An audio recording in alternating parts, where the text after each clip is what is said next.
Estamos de volta com o Band Cidade Entrevista deste sábado, que hoje recebe o secretário de Segurança Pública do Amazonas, Sérgio Fontes.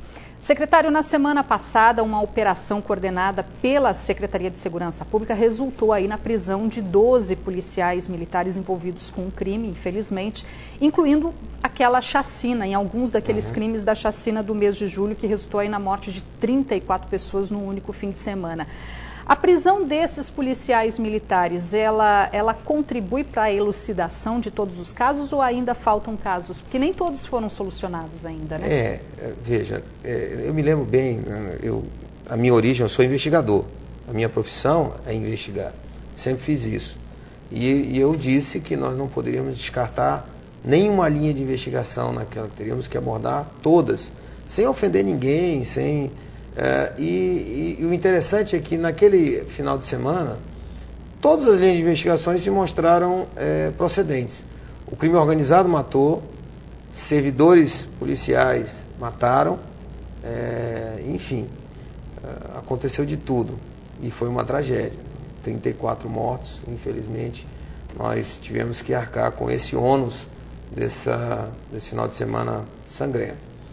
As investigações foram feitas com tranquilidade, com calma, não só pela força-tarefa que foi montada com o Ministério Público e Polícia Federal, mas pela equipe da Delegacia de Homicídios e pela Delegacia de Roubos e Furtos.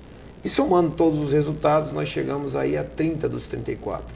Ainda tem uns 4 ainda que faltam resolver, serão resolvidos, mas essa operação, que é a Alcateia de sexta-feira passada, ela elucidou, reuniu provas que elucidaram 8 homicídios daquele final de semana, atribuídos a esses servidores que foram presos, e mais 14 homicídios e tentativas de homicídio realizadas em outros dias.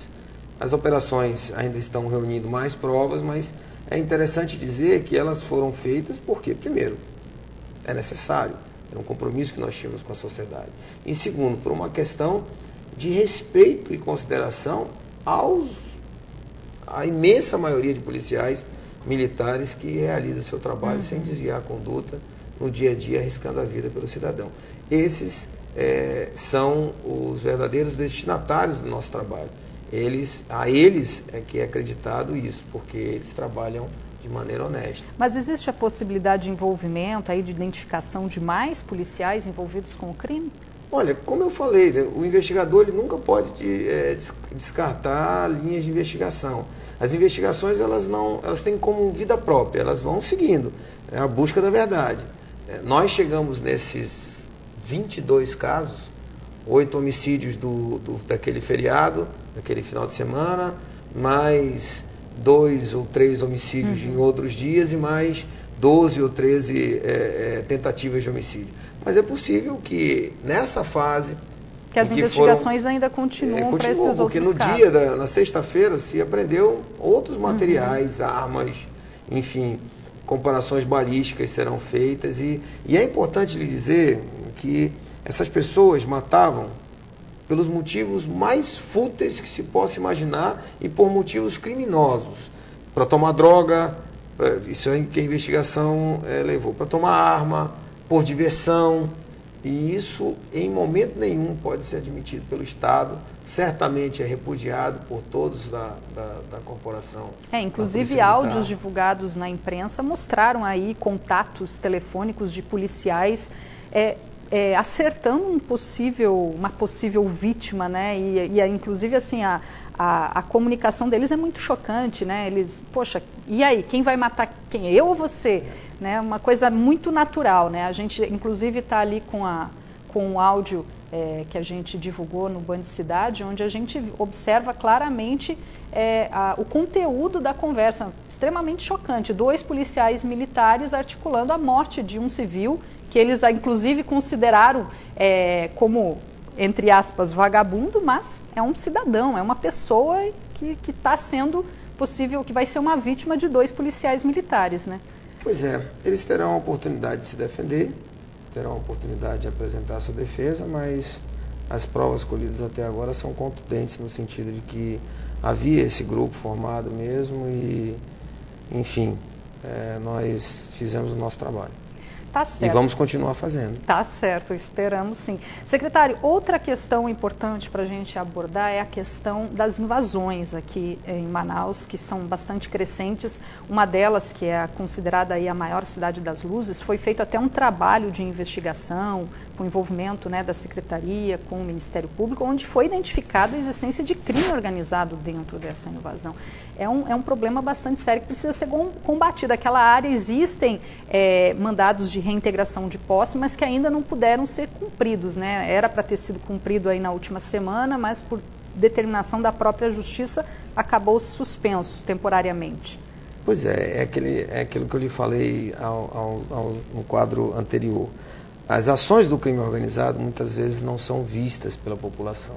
Eles não conseguem enxergar ela, porque ela é feita para isso mesmo, para não ser vista essas ações. Uma delas é essa criação de áreas, essa tentativa de criação de áreas livres, em que a polícia não entra.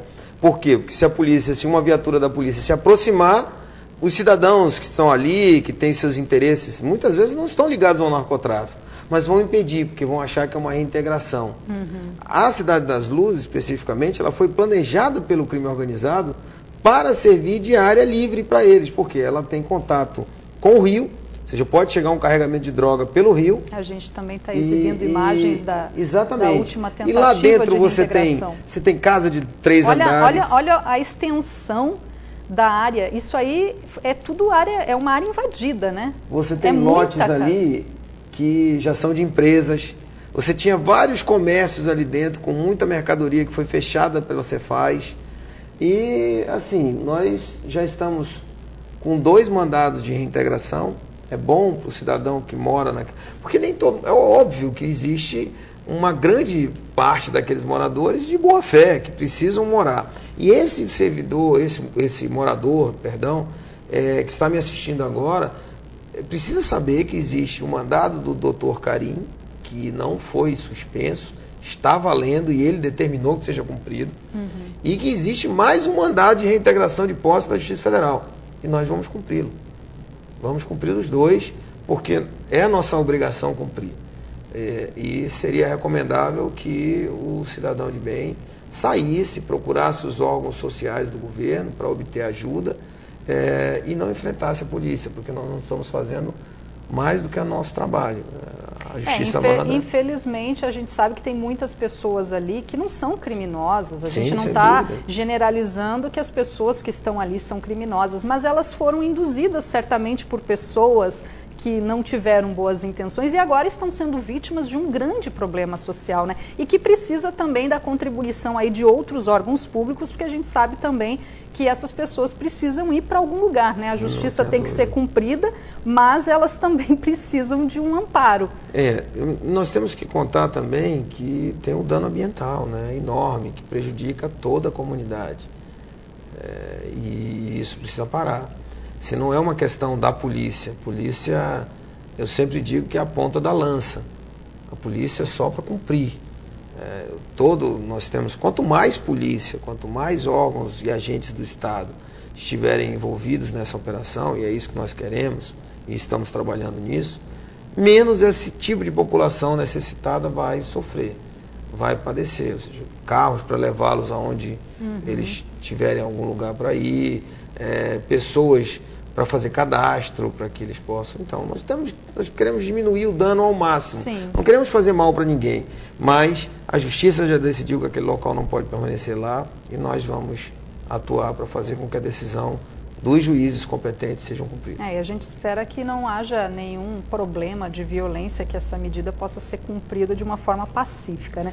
Eu digo o seguinte, se depender do Estado do Amazonas, não vai haver violência. A violência, a força que é utilizada depende única e exclusivamente daquelas pessoas que estão lá.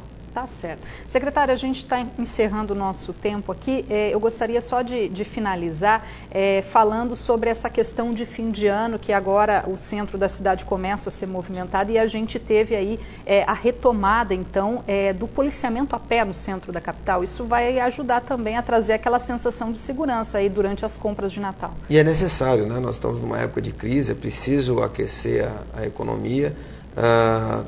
foi lançada a Operação Natal Feliz e ontem foi lançado na Praça da Polícia a volta dos nossos queridos Cosme e Damião, aquela dupla de policiais que tanto nos fizeram falta e que nós agradecemos ao comandante Frota, eu sou o comandante Rubens de Sá, por terem se sensibilizado e retornado esse tipo de policiamento que existe no mundo inteiro, Paris, Londres, Nova York, e não seria Manaus que iria dispensar a boa e velha dupla de policiais a pé fazendo a proteção do cidadão.